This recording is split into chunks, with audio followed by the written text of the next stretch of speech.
In 1953, a woman sat down at her dressing table on a Saturday morning with a small glass bowl of warmed olive oil, a chamois buffer, and a bottle of Cutex in a shade called Coral Mist. No salon appointment, no acrylic overlay, no acetone-soaked cotton pads stacked beside the sink. She kept her nails flawless for 40 years, and when she finally passed her dressing table to her daughter, the little glass bowl went with it. Nobody thought to ask why. These 25 practices were standard knowledge among women who came of age before the nail salon became the only place you were supposed to care about your nails.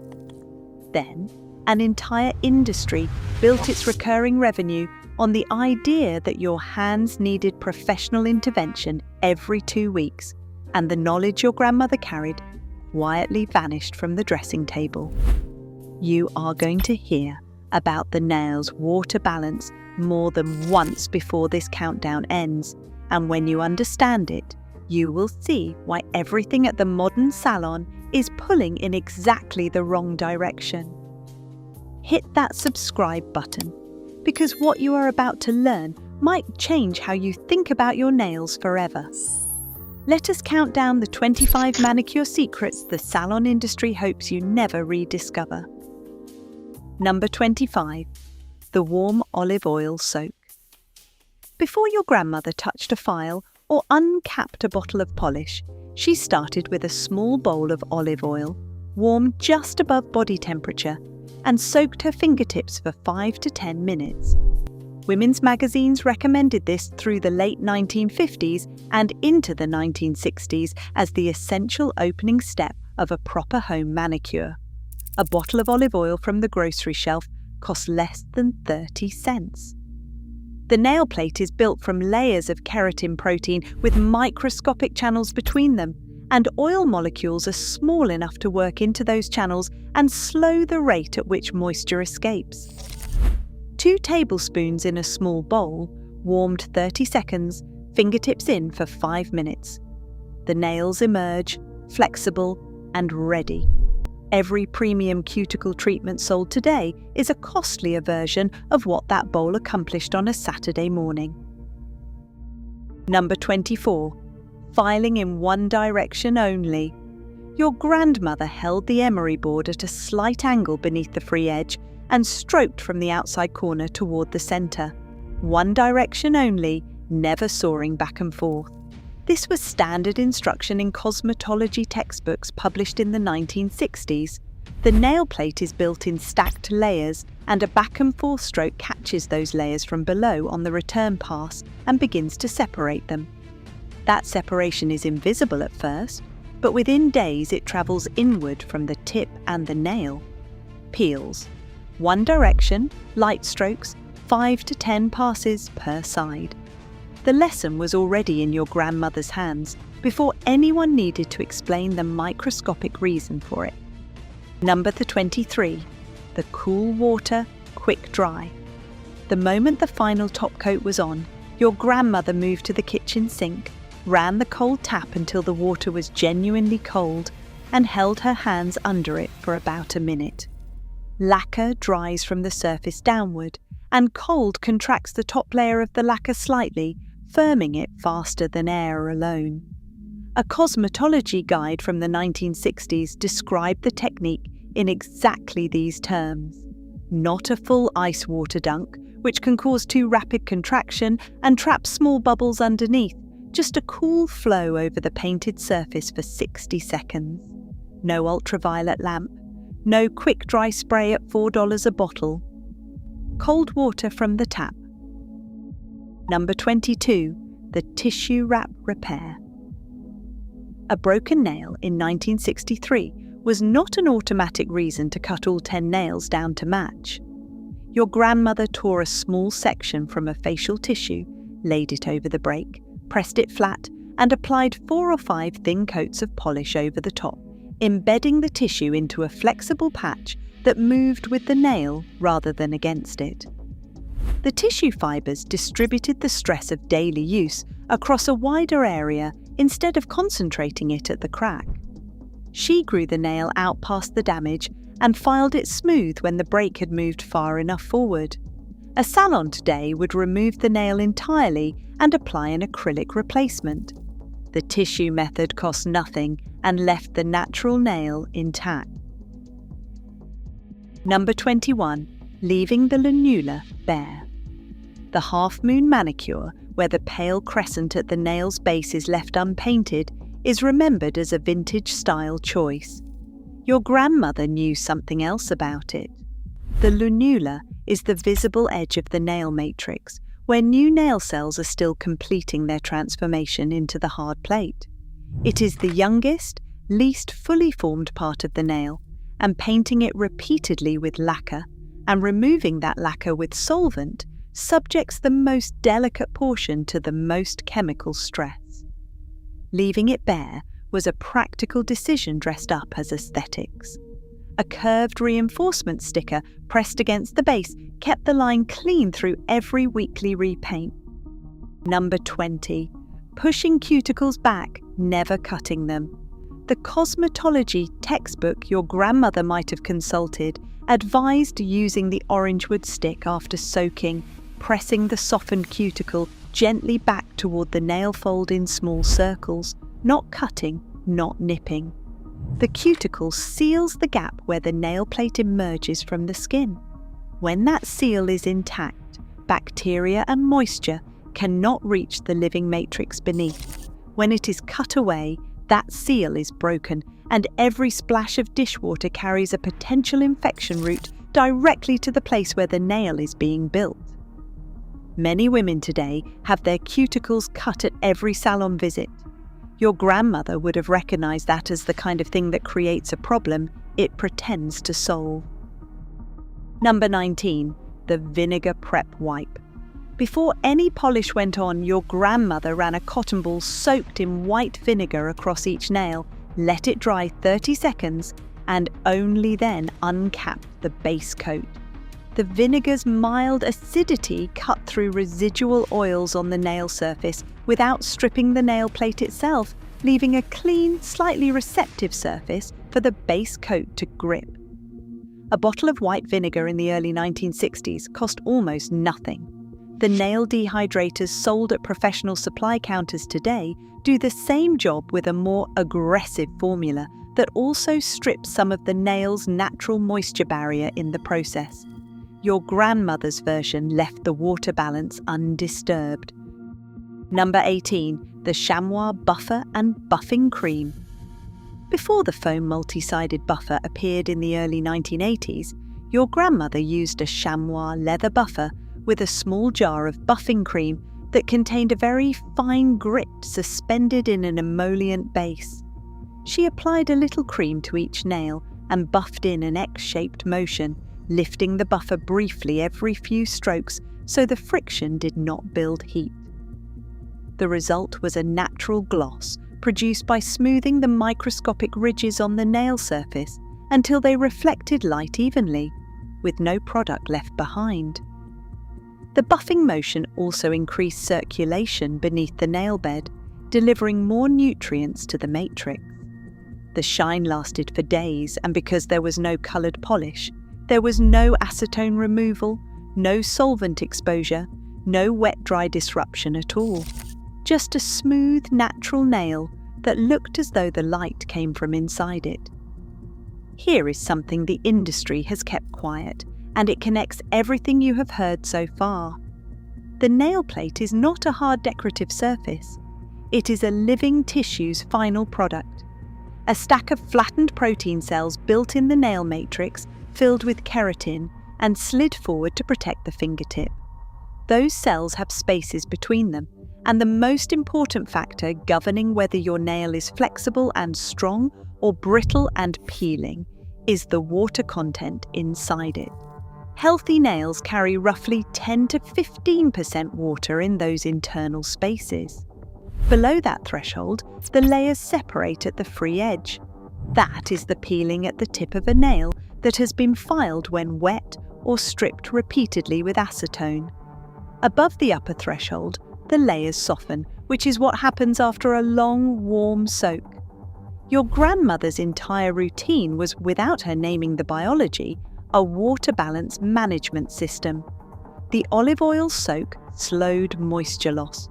The vinegar prep cleaned the surface without stripping the deeper barrier. The rubber gloves for dishwashing prevented the repeated wet-dry cycle that separates the layers over weeks and months. The once-weekly repaint kept acetone exposure to a rhythm the nail could recover from. The modern salon disrupts this balance at almost every step. Extended warm water soaks before a service overhydrate the plate. Acetone removal strips the surface lipids that contained the internal moisture. Acrylic overlays require roughening the nail plate surface to achieve adhesion, destroying the outer barrier entirely. A nail that goes through that sequence every 2 weeks is a nail in a constant state of disruption. It needs the salon because the salon created the need. Your grandmother's nail never needed anything the salon was selling because she never damaged what the salon charges you to repair. Number 17. The white pencil under the free edge. A small white cosmetic pencil applied to the underside of the nail's free edge brightened the tip from beneath and gave the appearance of a perfectly clean, freshly manicured nail even between formal manicures. The technique appeared in beauty advice columns through the mid-1960s. One sweep of the pencil tip along the inside of the free edge blended slightly with a fingertip, and the nail looked freshly done. The chalk-based pigment sat in the natural hollow beneath the tip and reflected light forward. A small item with a large effect, it fits in a handbag alongside a comb and a lipstick. Number 16. Hand cream applied downward, ending at the cuticle. Your grandmother applied hand cream from just above the wrist, moving toward the fingertips, and finished each hand by pressing the cream into the base of each nail with small circular movements of the thumb. The directional application followed the natural grain of the skin. The cuticle massage at the end served a second purpose. The fold of skin just above the cuticle sits directly over the nail matrix, where the next month's worth of nail is being formed. Pressing oil and cream into that area gently, night after night, over months and years, nourishes the matrix from the outside. The nails your grandmother grew in her 50s were partly the product of what she pressed into the base of each nail in her 40s. Number 15. Never filing after washing. This rule had no exceptions in your grandmother's dressing table routine. Water enters the nail plate's keratin layers and temporarily reduces the cohesion between the stacked protein sheets. Filing a softened nail pulls at those sheets rather than cutting cleanly through them, and the result is a free edge that peels inward over the following days. The effect is not visible immediately, which is why the rule seemed arbitrary to anyone who had not been taught the reason. Dry nails file cleanly, wet nails peel. The distinction is not subtle once you know what you are looking at. Number 14. The nail shape to hand shape rule. The cosmetology textbook published in 1967 that described the correct home manicure procedure stated that the oval shape suited the widest range of hand types, but the fuller instruction was more specific. Long, narrow fingers could carry a slightly more pointed shape. Short, wide fingers were served by a rounder shape that widened the nail bed visually. The shape was chosen to balance the hand, not to follow the season's fashion. Your grandmother decided which shape she was filing toward before she picked up the emery board, holding the hand at arm's length in good light. Most people today file until it looks approximately right, and stop when they run out of patience. Your grandmother filed until the shape was correct, which is a different endpoint entirely. Number 13. A thin clear layer before colour.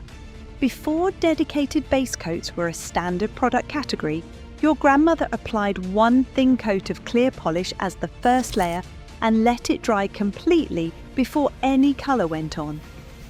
That clear layer created a barrier between the nail's keratin surface and the pigment molecules in the lacquer, which will stain the nail yellow or brown if they reach it directly. Every nail polish marketed today as non-staining includes that same barrier chemistry built into the formula. Your grandmother built it herself for the cost of one extra thin coat of a product she already owned. Number 12. The lemon juice brightener. The cut face of a fresh lemon half, rubbed gently across the nail surface for about 30 seconds per nail, lifted staining from dark lacquers through the natural acidity in the juice. Then, immediately, your grandmother rubbed a drop of oil into each nail to replace the moisture the acid had temporarily displaced. Lemon alone, used too often or left too long, dries the nail plate. Lemon, followed immediately by oil, accomplishes the brightening without the drying. That two-step sequence was the practice. The nail whitening products sold today for $8 to $12 are built around the same acidic chemistry, without the oil follow-up included. Number 11. Once a week, not every few days. Your grandmother repainted her nails once a week. Full removal, vinegar wipe, base coat, 2 color coats, top coat, cool rinse, then nothing until the following Saturday. She did not touch up chips. Each application of remover strips some of the nail plate's surface lipids, and spacing those events to once weekly gave the nail 6 days of uninterrupted barrier recovery between every chemical exposure. Gel nails, worn for 2 to 3 weeks and requiring an extended acetone soak for removal, concentrate that chemical event and then remove it all at once. The weekly rhythm your grandmother maintained was, by comparison, extraordinarily gentle on the water balance she was working so carefully to protect. Number 10. Rubber gloves for washing. The rubber gloves hung on the edge of the sink, and they went on for every round of dishwashing. Warm, soapy water enters the keratin layers and swells them. Then the water evaporates and the layers contract. Repeat that twice a day for 6 months, and the layers begin to delaminate. That is the precise mechanism behind the chronic peeling and splitting that millions of women today manage with strengthening treatments that would not be necessary if the wet-dry cycle had never started. $2 for a pair of rubber gloves at the hardware store in 1963 was the nail strengthener that lasted a lifetime. Number 9. The orange wood stick for cleaning.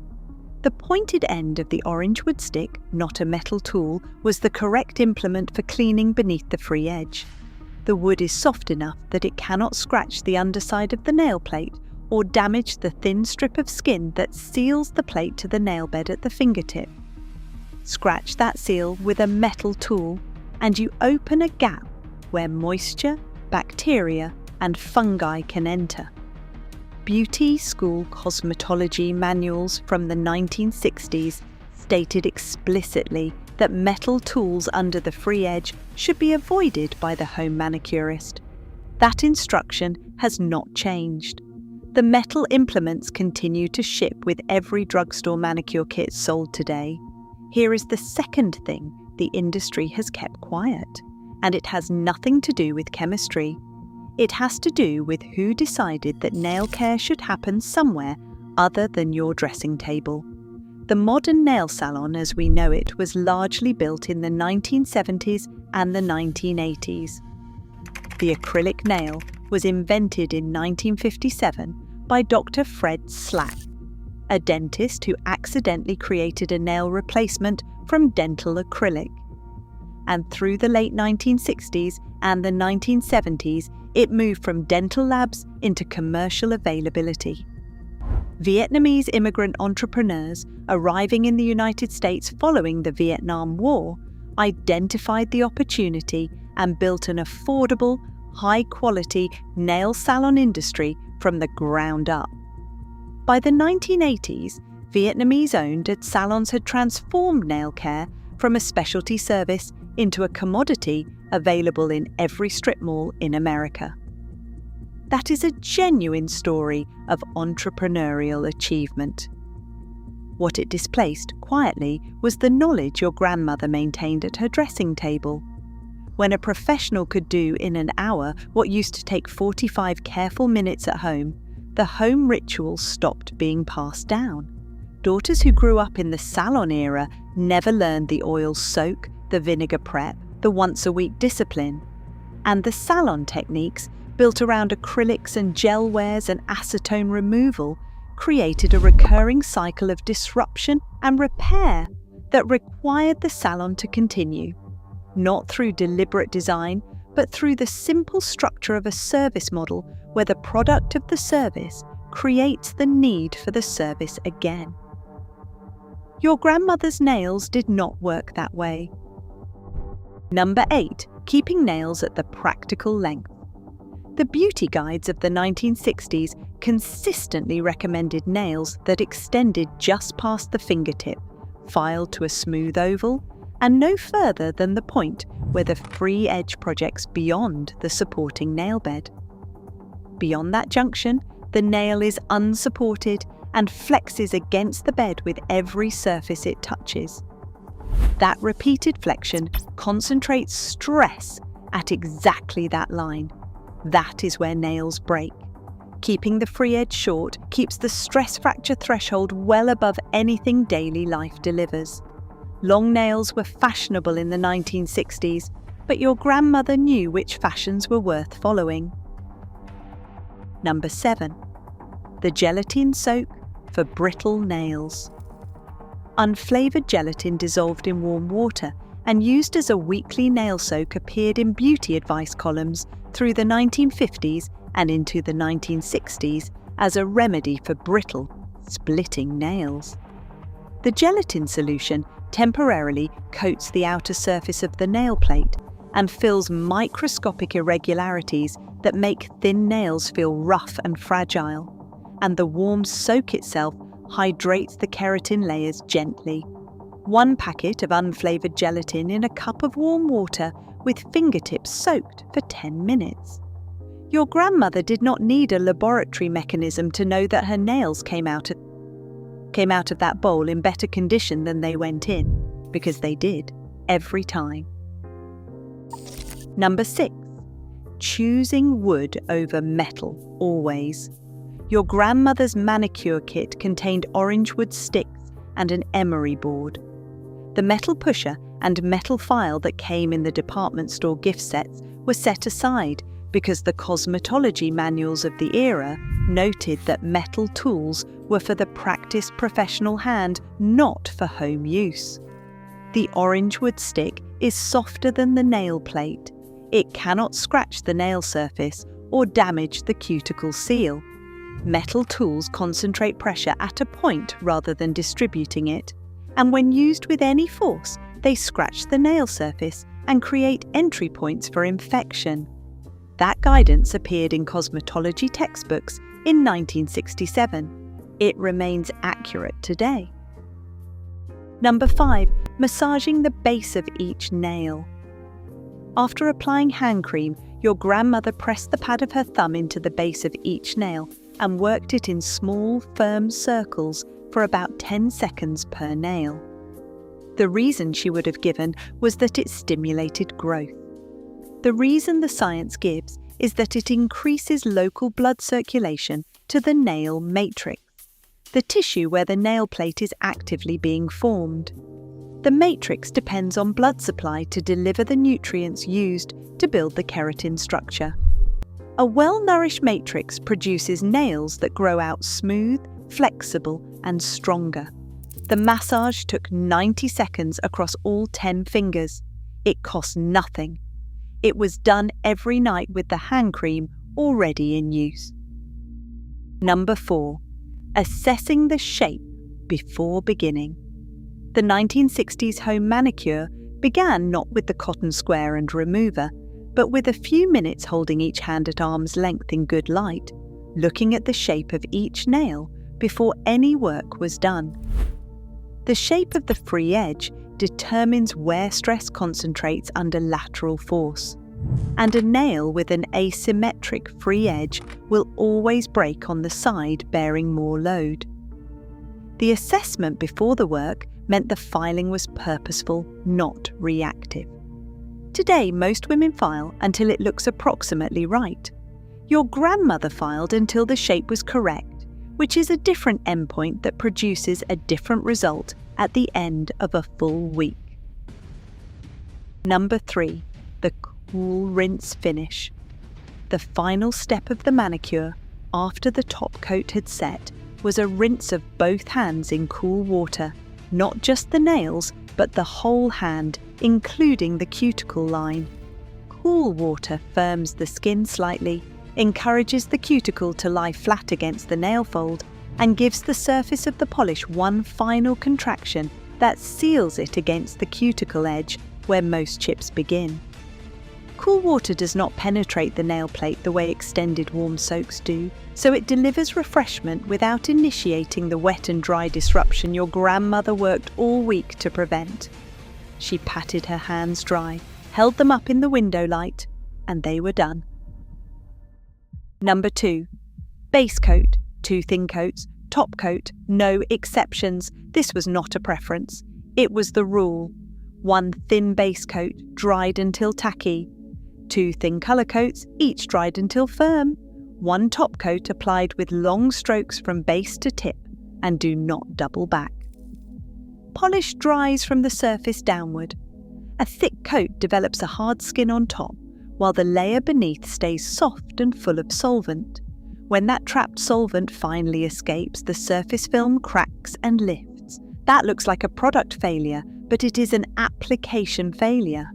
Your grandmother's 4-step protocol was that way because it worked.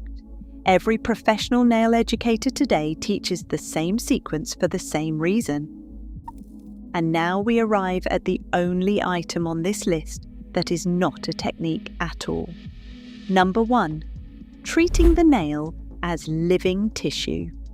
This is the thing your grandmother never said out loud because she did not need to say it.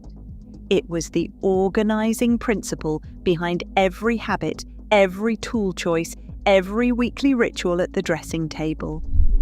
She did not think of her nails as a surface to be decorated.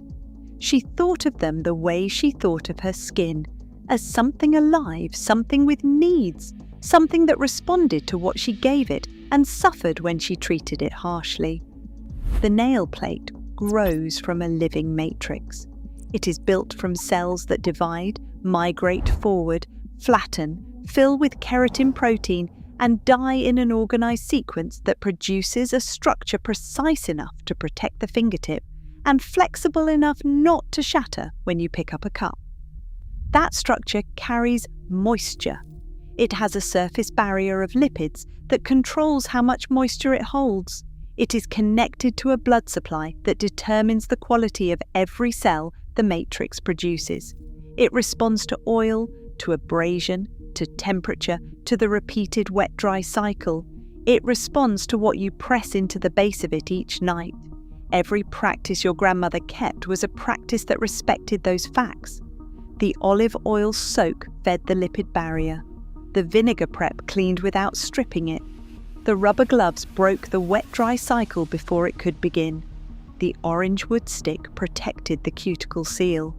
The once-weekly repaint gave the nail 6 full days to restore what the single solvent event had taken. The matrix massage fed the circulation building next month's nail. What the modern nail industry sells, in almost every format from gel to dip powder to acrylic, treats the nail as a substrate, a surface to be covered, extended, and corrected. The correction is sometimes beautiful, but your grandmother never needed it because she never created the damage it corrects. She kept the living tissue of her nails in the condition that living tissue stays in when it is consistently fed, protected, and not repeatedly stripped of what it needs to function. That knowledge sat in a glass bowl of warm olive oil on a dressing table in 1963. The bowl is still there, in the back of a cabinet somewhere, waiting to be used again. Here is the challenge for this week. Pick one item from this countdown and do it for 7 days. If you have been dealing with peeling at the tips, start with number 15 and stop filing after you wash. If you're polished chips by day 3, try number 2 and do the full 4-step application exactly as described. I started with the warm olive oil soak and the once-a-week discipline, and within 3 weeks, the peeling at the tips of my nails stopped entirely. I had been managing it with a strengthening treatment for nearly 2 years. The moment I removed the repeated acetone and the daily warm soaks from my routine, the peeling stopped because those were the things causing it, not a product fix, a habit fix, the same one your grandmother made without needing anyone to explain why. Drop a comment and tell me which item you are going to try first. I want to know whether the olive oil soak intimidates more people than giving up the daily touch-up, because I suspect it is closer than you would think. Your grandmother figured it out at a dressing table with a 30-cent bottle of oil. You already have everything you need.